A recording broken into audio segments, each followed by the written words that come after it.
I'm going to talk about Matchbox Pictures. It is an Indian film production and distribution company based in Hindi. 2018 to the present, there is a red square on a black outline, and inside it, there are 4 yellow stars and circles, and inside it, there is a yellow square on a black outline, and under it, there is a black steam train on a locomotive, and under it, there is the word Matchbox Pictures made in India best quality in yellow text. Here is an intro.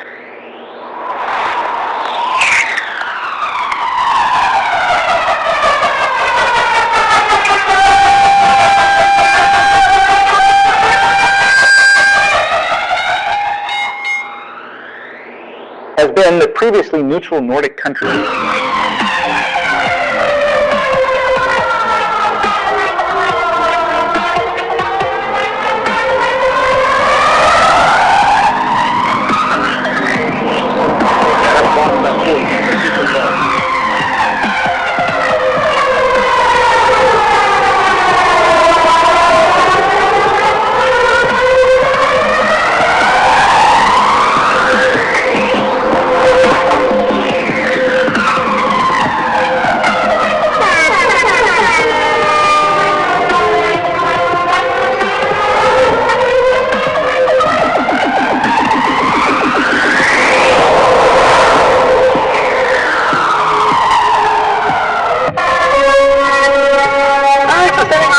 In the 1223 Integra. So the first thing you notice about this, well, I have a really nice low speed. I'm driving the Turbo S version here right now, and so this one has the inline 6 turbocharged engine, 3.3 liters, and it's very rare that a car has so many new things on it. It's a brand new engine from Mazda, a brand new transmission from Mazda, a brand new platform and layout from Mazda. The engines are now longitudinal as well, and so many big changes. So the first thing you notice about this, well, you hear a nice inline 6 sound, and something, if you're familiar with a BMW, with the inline 6, it has some familiar tracer for sure. Aside from the engine, though, the other basic things you notice here in the CX-90. So first off, it is a tiny bit wider, a tiny bit longer, but honestly, it feels pretty similar to the size of the CX-9 from my recollection. It's a couple of years ago I drove the CX-9, but very, very similar, and visibility is really great, just like how it is with the CX-9. You have a nice large windshield, nice big A-pillars, great view out of the side. You have the door mirrors there, off onto the doors, not on the A-pillars, so this is really there. And view out of the back is pretty good, just a little three-wheel popular fashion. And other things here, so you'll feel that the steering is a nice weight. Now, it doesn't change between different drive modes, anything. It's always just the one setting. Mazda like setting things up to like one good setting. Same thing goes for like throttle, stuff like that. But I mean, what you can say is that it's just really direct steering. It has a front steer setup. And I won't get into all of the changes. There's a million and one little changes here they made for the vehicle. But basically, the steering rack stuff, you have better steering feel, and just better overall performance from the steering as well. And so it's a really great thing. But I also like it feels a little lighter than the CX-50 to me, which I think was a little too heavy for my personal taste. It was a little overboard, so it's not a little bit. This really seems to be the sweet spot. It really feels so good. Other things here, motor response is good and quick for the most part. Now, one thing we're really on the brakes here now, the brakes have a very Mazda feeling brake pedal. They are a firm believer in not having your shin muscle do the braking, but instead have your shoulder, other calf muscle do that braking for you instead. And so what it means is that you have a pretty firm brake pedal, and you do have to put a little bit more muscle into it, but it's a brake pedal is very easy to be smoother as a result, because it doesn't bite down super quick or anything, but it's also not going to be razor sharp as responsive like you might be expecting out of BMW or something like that sometimes have some pretty touchy brakes. These ones aren't super touchy, but they feel really good. Of course, they're nice strong brakes. 13.7-inch rotors up front here, especially on the higher trims. The lower trims go down a little bit because of the smaller wheels, I believe. Looking around there, you have some elevated backwards kind of speed here. Captured with amounts of power. This motor is so buttery smooth, and you don't feel any kind of weirdness from the turbo. It almost feels actually aspirated, honestly. Really strong here. I'm excited to push it onto a back of it, but for right now, it's just a really nice thing, and it's also nice and quiet. I mean, I'm up to 50 miles per hour now. Really quiet, really smooth. The Liverpool is pretty good smoother, but really refined, and I'm just really impressed. Obviously, Martin's going for the premium thing here with the CX-9.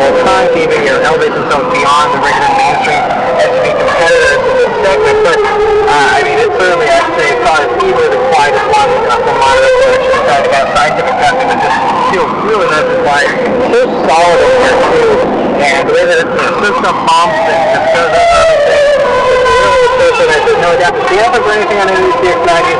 We all just have one good setup once to get the suspension. And the suspension, that's another thing here, because they were able to get a longitudinal engine, that gave them more room in the front there for the geometry that is cambered in. And also what it means is that you have a smaller turning circle with the CX-9. So maneuverability will actually be much better here compared to the CX-9 as a result. So, I mean, it's not a drastic thing like your four-wheel steer or anything like that, but it's just going to be a nice improvement because they just have more to work with.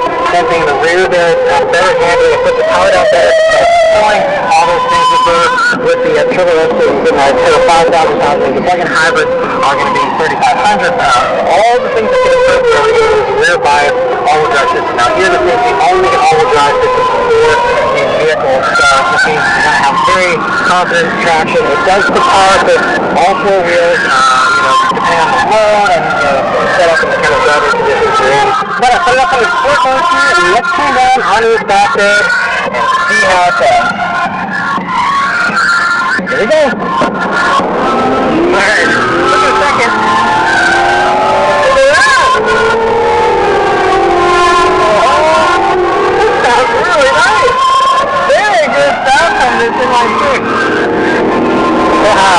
That's awesome. So it's a really unique sound. It doesn't sound like an inline six. It's got a good and it feels really good. So it's a 3.3 liter inline six turbocharged engine. It has 340 horsepower, 269 pound-feet of torque here in these turbo versions, and that's on 93 or 91 octane gas. And if we go down to the 87 octane, which it can run totally fine, and we just knock it down to 319 horsepower instead. And so it's a very good amount of power, and so the plug-in hybrid also will match that power on regular gas. I mean, there is a premium in that, it's only 323 horsepower, but that'll match the torque identically at 369 pound-feet in that one as well. And then the lower version is going to get the same motor here, but it's just much less booster. There's 280 horsepower and 332 pound-feet of torque. And there's no here at 60 times with the Canadian motors. Most of them really like talking about this 60 times. They prefer to focus more on the speed that you feel when you accelerate. But it's very, very quick. I'd say, my guesstimate here, just see the pants, is somewhere, around a 6 second, 0 to 60, something like that. And I actually did drive the plug-in hybrid earlier this morning. And I will say that driving with the electric punch feels a little longer off the bat. You'll see that reaction in the moon here. But driving this one after that, I think that actually feels a little faster from a dig. But then this one has a really nice amount of power delivery here in these upper RPMs especially. Yeah, and so it's running through its 8-speed automatic transmission. It's a brand new Mazda transmission they built in-house, and this transmission is interesting. So it uses a light clutch, so there's no torque converter, but this transmission is a multi-clutch type of situation. There's various clutches, it's planetary, and it's got a bunch of stuff. It's similar to the 6-speed automatic that Mazda used to have, and you still use it in other products. It has some other changes of which also gives you more interior space here because it's a very compact design for this new transmission.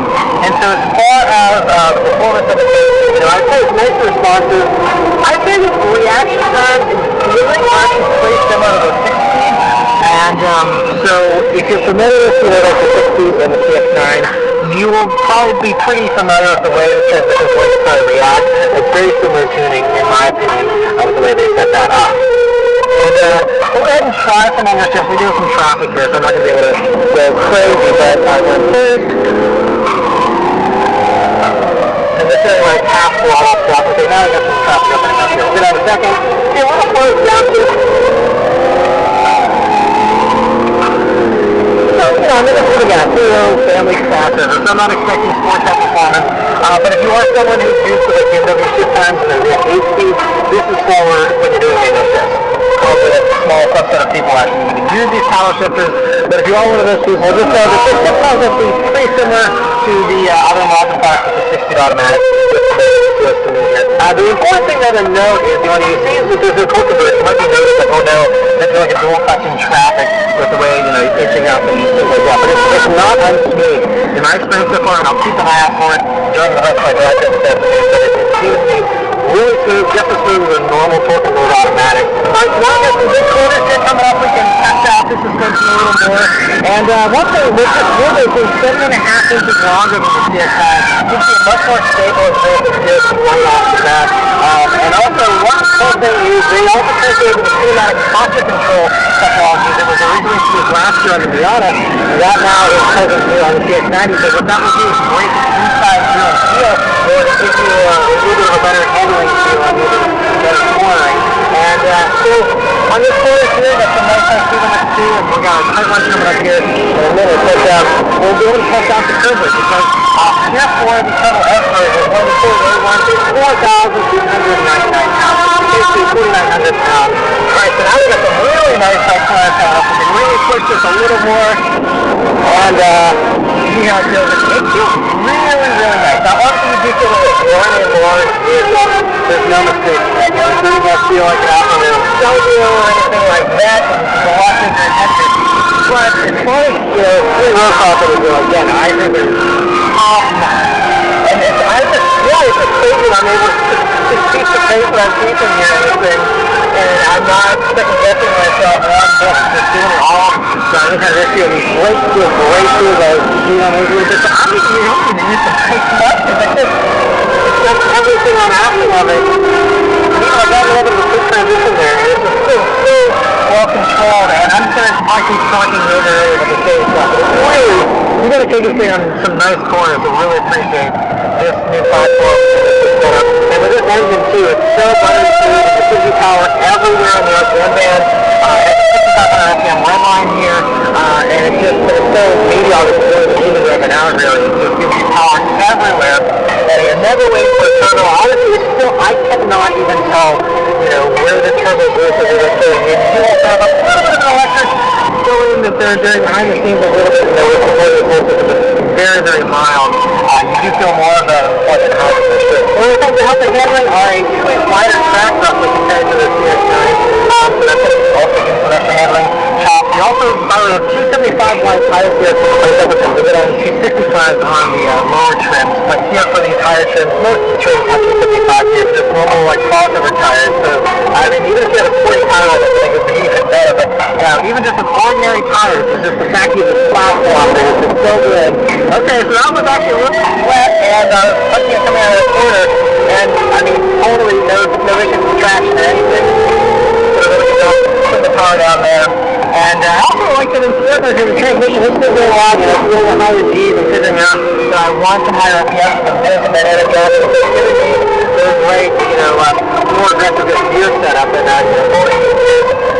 this, I got a lot of undulations and all kinds of bits and things like that, and it is still just awesome and dancing here. It is 3-row crosser, almost 5,000 pounds, I cannot believe it. But yeah, this is really impressive, man. This is just the advantage we get along this kind of possible. This is kind of something accurate and I'm really quick to do, and I don't know how long to justify this new platform from a cost standpoint. It's not cheap, I'm sure.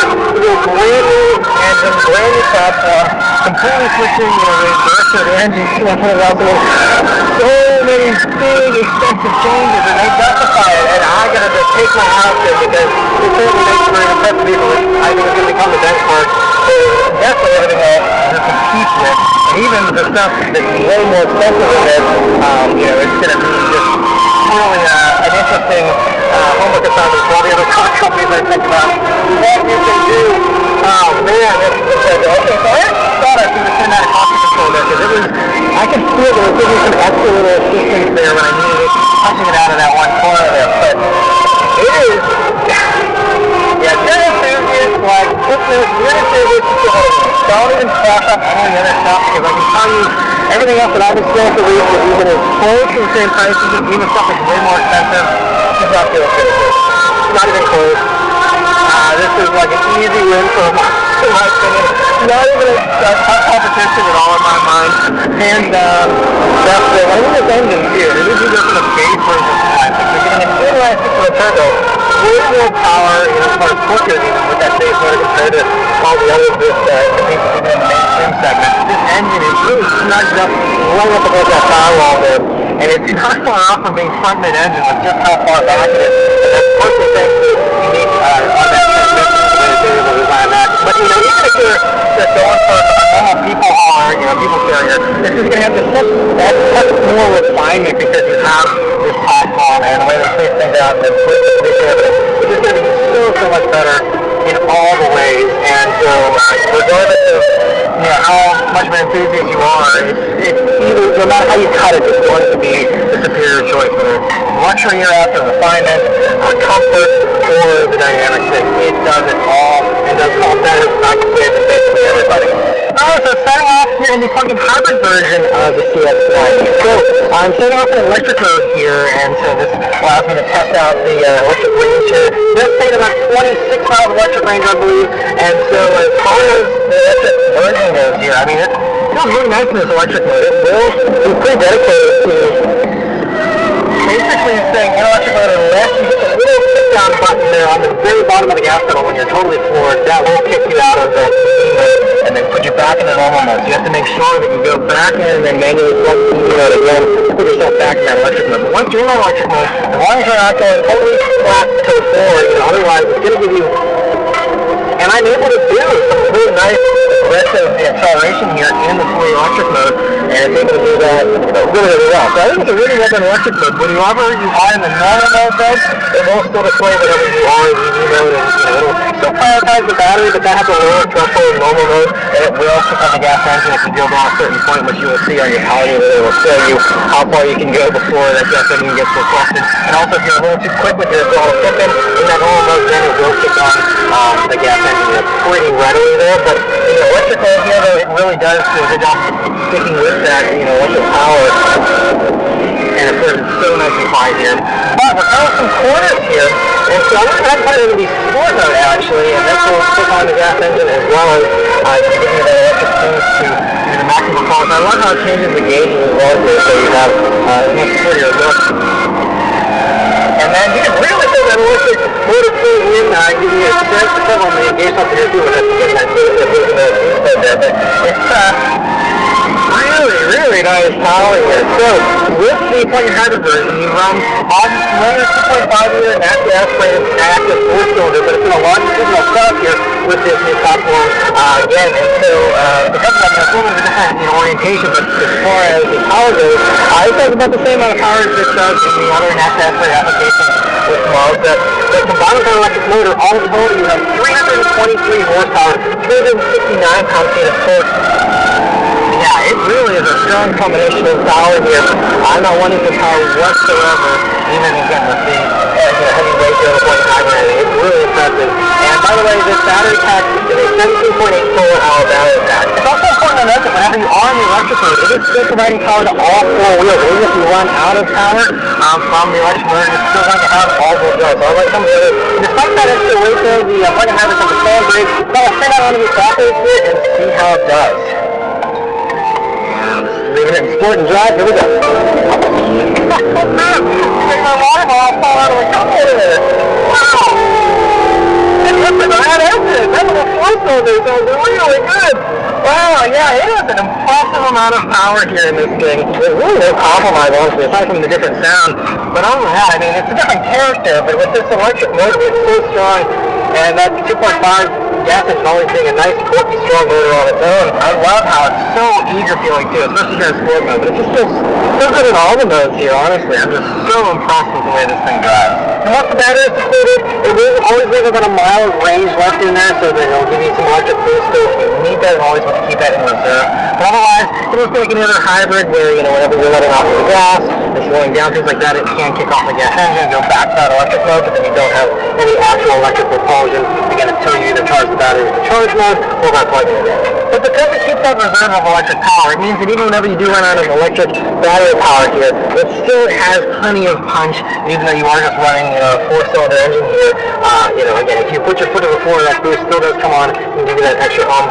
But otherwise, this engine is still totally sufficient for normal commuting. And I also have to add that whenever you're cruising on the highway in the plug-in hybrid, it really is nice and quiet, especially if you can keep it in that electric mode, which it can do totally fine. We're doing 64 miles per hour right now, and we're even climbing a hill, and it's just using the electric motor here, and it's so nice and quiet. And that combined with just a great situation you have here in the Mazda CX-90 in general, like with the 18-wheeler, and you barely heard it. It's so refined, and the electric component here, the plug-in hybrid, even adds to that. And after cruising out on the highway here in the Turbo S, it's really nice and refined, and I mean, you hear the engine a little bit, but you hardly hear it. So honestly, it seems like it's as fine as the plug-in hybrid version, in my opinion, just how good it is. And one thing that this does have over the plug-in hybrid version, in the limited version of that, is the steering assist. And so, as far as safety tech goes here, all of these come really well. So any CX-90 is going to get automatic emergency braking, blind spot monitoring, rear crosstalk mode, and radar adaptive cruise control. That's all standard features, along with a few other ones. So those are the main ones that are all standard. But some of the more advanced stuff, like it now has all CX-90s have more advanced camera sensors now, and so those things will help it to just interpret everything going on a little bit better, and so you'll be able to see, like, we can visualize it really well here on the screen of the gauge puncher. Whenever you turn on the cruise control, we'll visualize, what it's seeing around it, even we'll show you how the road's curved and how you can see that the road's curved. And so music for these Turbo S trims, you get the option for the steering support button, which you don't get on a plug-in hybrid. And so that will do some more automated steering for you. Now, there's still a hands-on system that's paying attention to the driving yourself, but it does do some really confident steering assist. It really does help you. And so it makes all those micro corrections so you're not having to worry as much about those on longer drives. It'll give you a little bit less fatigue with some of that assistance. But whenever you go for a plug-in hybrid or one of the lower trims that don't have the steering assist, you still do have the basic stuff. But if you don't follow any top Turbo S trims there, like just in case of the lane departure warning. It does have some kind of lane.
cannot live without air.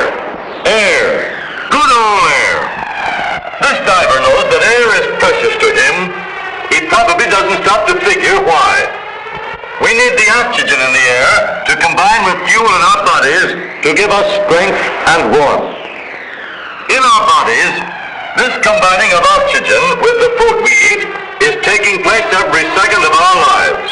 It is called oxidation. Burning is another common form of oxidation. Burning is a rapid combining of oxygen with fuel. Without oxygen, nothing can burn. If we cut down the supply of oxygen, the fire gets weaker, and when the oxygen is used up, the flame goes out. By covering the fuel with water or chemicals that keep air from getting in, we can cut off the supply of oxygen and put a fire out. But when a fire gets plenty of oxygen, it will use all the fuel it can get. The more air it gets, the faster a fire burns. So when we want hot fires that will get the maximum energy out of the fuel, We supply a lot of air. Free air. Air is forced up through the flaming bed of coals in the modern locomotive. In many ocean-going ships, when extra power is needed, the entire boiler room is filled with air under pressure, causing a strong draft to rush through the fire, carrying an extra load of oxygen. Even steel will burn if it gets enough oxygen.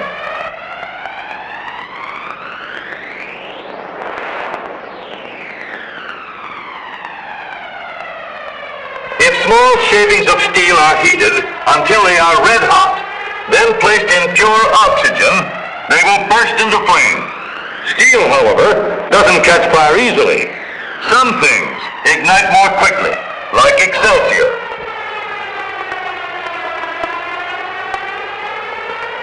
Or celluloid. One of the easiest things to ignite is gasoline. If we pour a few drops of it on a wad of cotton, it will evaporate. And the vapor will roll down to the lighted candle. That's why gasoline should never be brought indoors. Gasoline burns so fast that it seems to be an explosion. It is really just extremely rapid burning. Fortunately, we know how to control the burning of gasoline. And the best example of control is in the automobile engine. But liquid gasoline alone won't run an automobile engine. It has to be mixed with free air. This mixing is done on the same principle used in a garden spray gun. When we pump the gun, a rush of air picks up tiny drops of liquid and forces them off the nozzle in a spray or mist. In order to get a fine spray, the nozzle of the spray gun is small. In the automobile engine, this mixing of air and gasoline is done in the carburetor. It begins in a tunnel through which the air sweeps at a speed sometimes as high as 800 miles per hour. This whirlwind races past the mouth of a small tube and carries the droplets of gasoline into the intake manifold and onto the engine. This funnel is called the Venturi tube. It controls the speed of the air. Air has to go faster to get through the small opening. As the air goes faster and faster, it breaks the gasoline into even smaller drops. Now we let in more air and further thin out the mixture until we get the correct proportion for power and economy. The up-to-date carburetor is a higher development. There are float chambers to regulate the fuel supply, different jets for various speeds, Venturi rings for better mixing, metering pins, throttles, needle valves and chokes for control and economy. All the features that engineers have designed with great care to make sure of economical results. But the principle is still the same. The carburetor has but one purpose, and that is to mix a little drop of gasoline with a great big bubble of free air. In a one-cylinder engine made for laboratory experiments, we can see through a quartz glass window the burning as it occurs like lightning. The development of these modern methods of mixing gasoline with air, together with the improvements made in gasoline pump, intake manifold, and cylinder head design, have resulted in increased mileage per gallon of gasoline. Let's prove it. Let's see just how much air is actually used in the modern automobile. We'll take all the air that goes into the carburetor from this big balloon, and the gasoline from this tube. The balloon holds 15 cubic feet of air, and the tube contains only 3 tablespoonfuls of gasoline.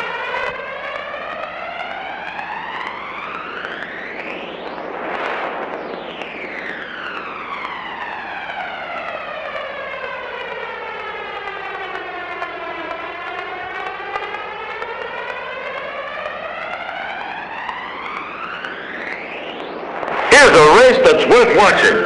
A race to see how much gasoline we need while using enough air to run our car 1/4 of a mile.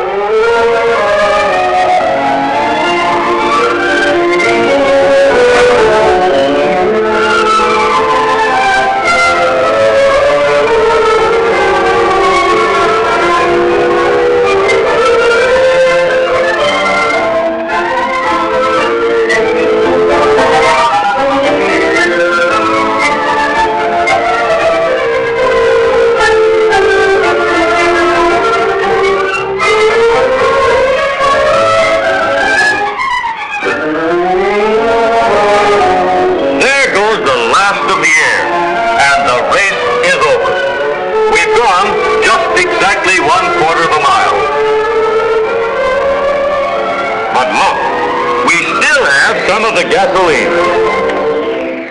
Less than 3 tablespoonfuls of gasoline to travel a quarter of a mile.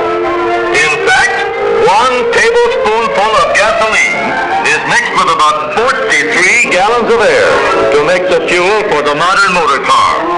Progress, through constant improvement, has reduced fuel consumption importantly, taking advantage of every opportunity to burn less gasoline and use free air.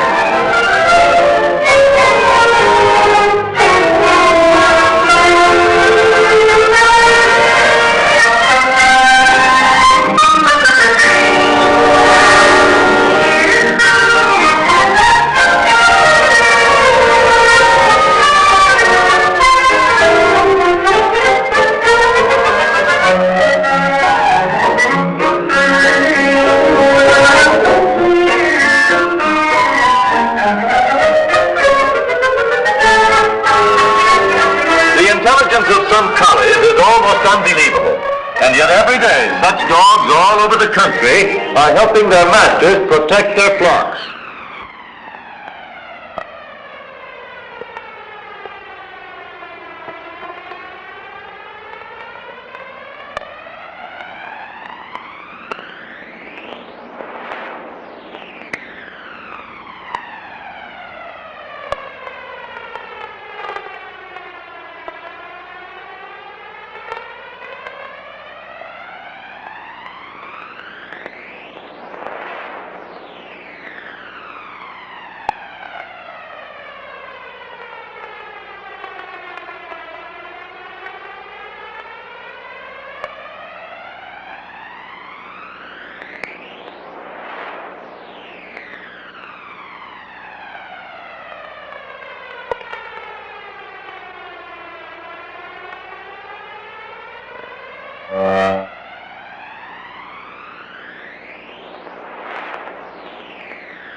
For thousands of years, dogs have offered protection, companionship, and love to man, their master. More than friends, more than pets, are the dogs who spend their lives bringing light into the darkness. Trained to the exacting duties of the seeing eye at Morristown, New Jersey, the German Shepherd dogs of the blind must learn to think their way around many difficulties that their masters never sense. This dog isn't fooled by the fact that he can go under the obstruction. He sees that his master can't and chooses the safer way. Everyone who has and loves a dog thinks that his dog is the best. There are all kinds of dogs, more than 100 different kinds and breeds.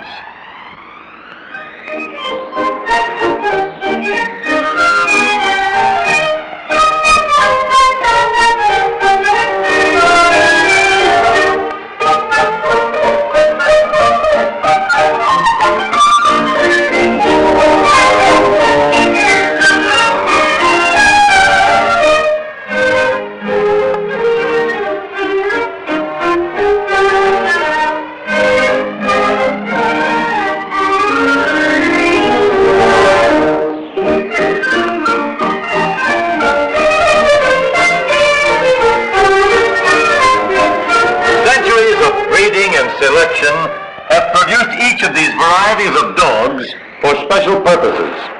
Greyhounds have been bred for speed, and plenty of it.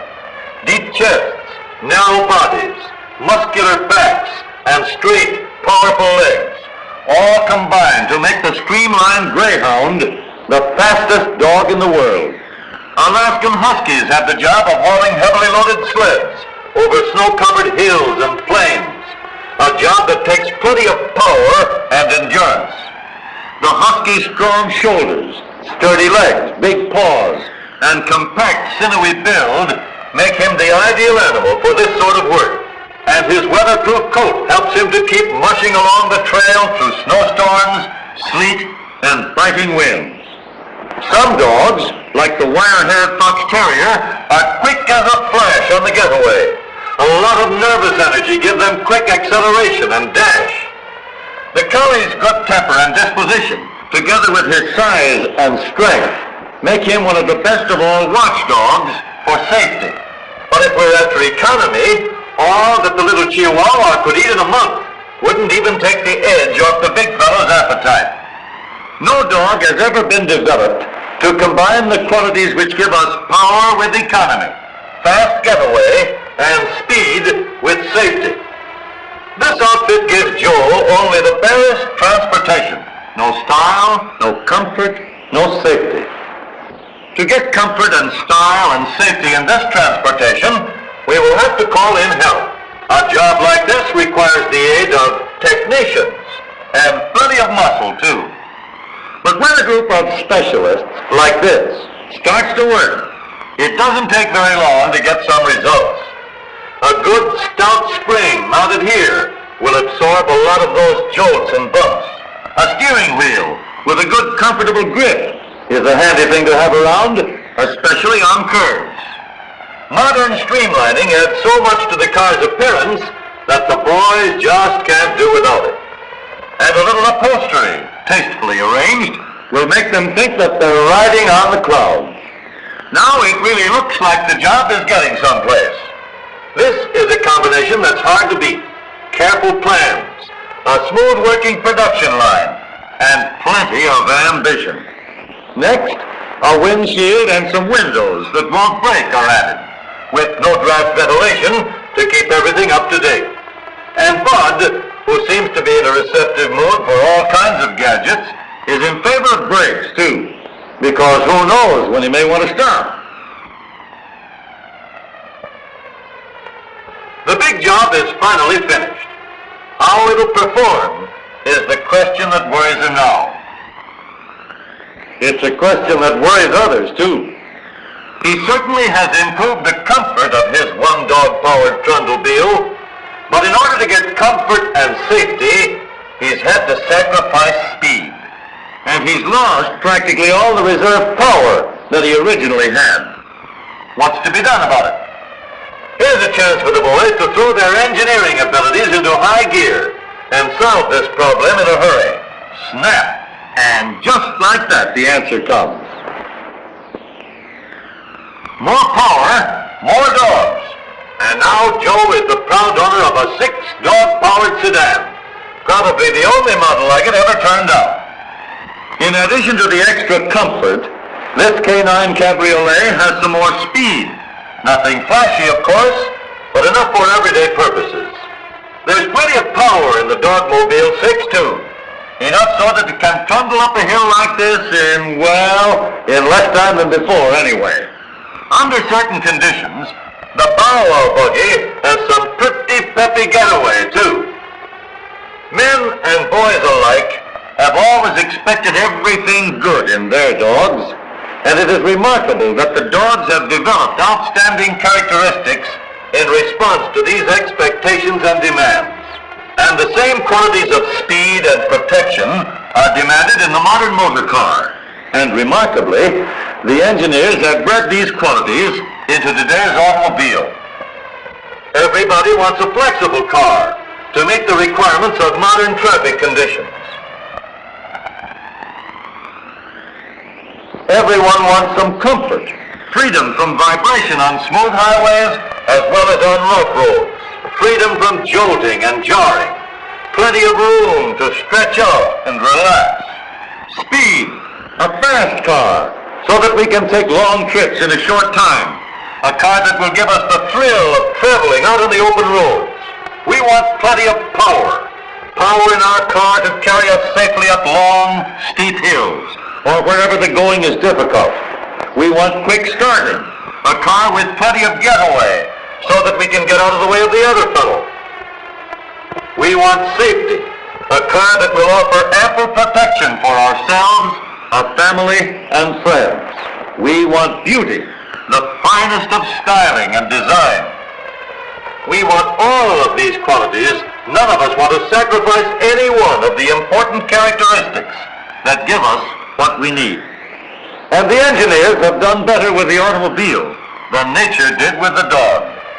For modern science has produced a car that satisfied all the demands of all drivers.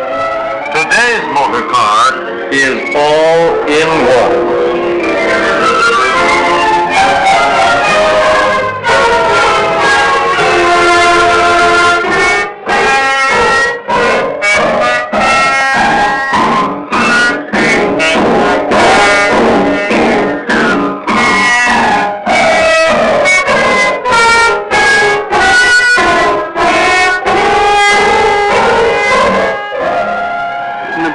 Yard where I work, we shunt the trucks as they come in up to the top of the hump. We chalk a number on each truck to show which of the 20 roads it's to go into.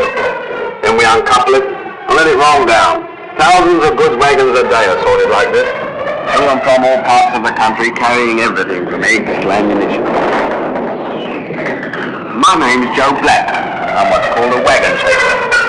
That is, I brake the trucks on the run so that when they arrive out on the road, they don't smack up too hard behind the others.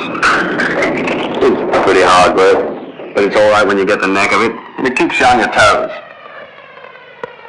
The day the incident I'm going to tell you about happened, I threw over the stick to Jimmy Coxon on West Hump at the end of an afternoon shift. I live near the yard. Moved out there when I got married, so as to be on top of the job.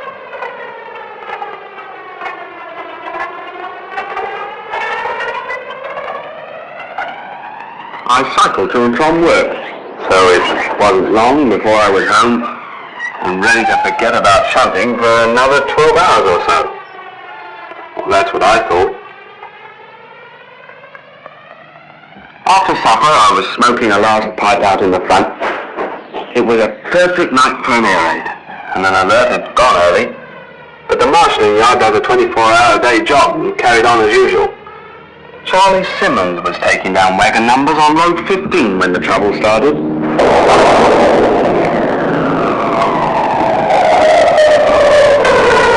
Around acres of marshalling yard, and incendiaries and HEs began to pour in so many different parts that every man around was kept busy. To make matters worse, the main supply and the hydrants were hit, and in some parts of the yard there was no water pressure. Over on the west side, Charlie and his mate grabbed buckets and stirrup pumps and tackled their fire. They knew they had to do something quickly, because it was a fast-burning load of wheat. But when they ran up to it, they got the shock of their lives.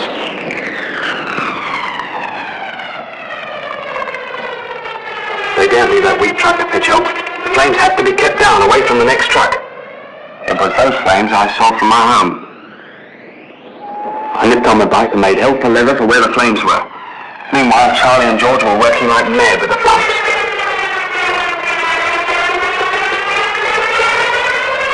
Hello, Joe. We're trying to keep it away from the ammunition. We must shunt them apart. I'll get an engine. Keep pumping. The loco showed across the main line. It seemed miles away that night.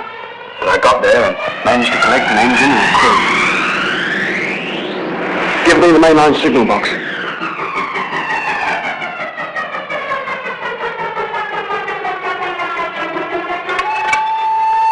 Mainline signal box speaking. Hello, Harry.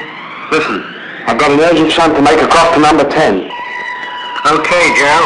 Take number 3 across the main down the west siding and back into number 10. And I wish you the best of luck. Right, let's go!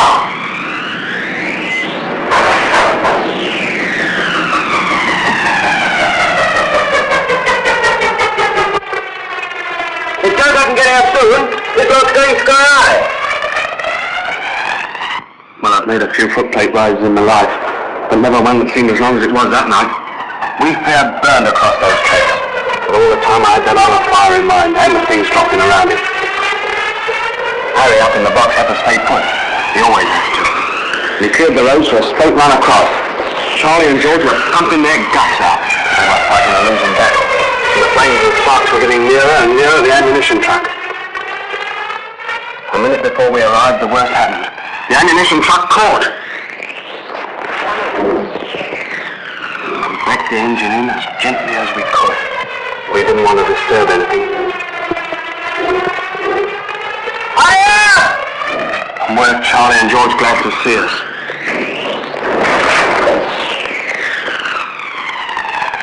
The ammunition truck's alive! Shinned up to see what I could do. Here, where's your tin hat? Oh, I'll let you out of you, mutt. Take mine, you may need it. Oh, all right. As the truck had only just caught, I thought I might be able to stop it. Directly I got up there, I saw it was hopeless. Pull her under the water, pal! Right.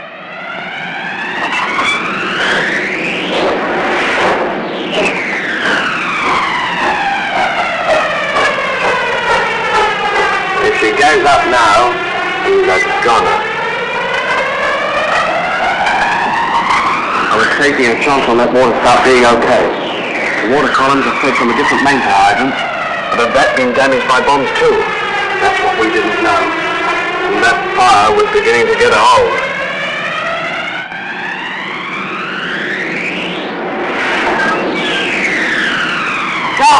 Come on, hurry up! Coming!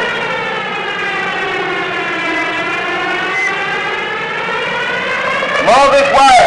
Okay. Right! Come on!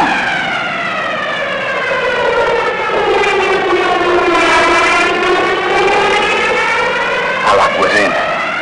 Blimey, I've never been so glad to see water in all my life. In a few seconds we dashed her down until there wasn't a fizzle left. And a lot of people round about felt more comfortable.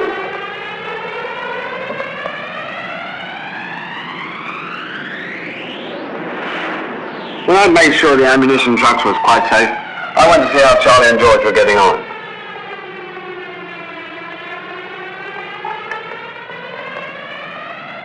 Next day, the marshalling yard was working as usual. We've got to get the trucks through whatever happens.